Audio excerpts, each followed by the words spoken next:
وہ 100 دفعہ شام کو پڑھ لیا کریں، کیونکہ حدیث میں آتا ہے، حضرت عائشہ رضی اللہ تعالی عنہ فرماتی ہیں احب الاعمال الی اللہ ما داوم علیہا صاحبہا وان قل، کہ آپ صلی اللہ علیہ وسلم نے فرمایا کہ اللہ کو سب سے زیادہ محبوب عمل وہ لگتا ہے جو کنٹینیو کیا جائے اگرچہ تھوڑا ہو۔ تو 1.25 لاکھ پڑھ کے ایک دم چھوڑ دینے سے بہتر ہے روزانہ 100 دفعہ، یعنی 100 صبح 100 دفعہ شام پڑھ لیا کریں۔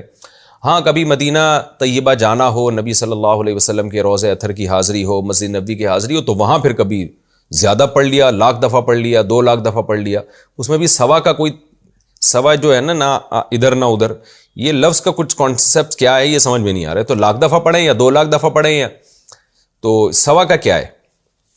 تو یہ اس کا مطلب ہے کہ اس عدد کو آپ کوئی خاص فضیلت والا عدد سمجھ رہی ہیں۔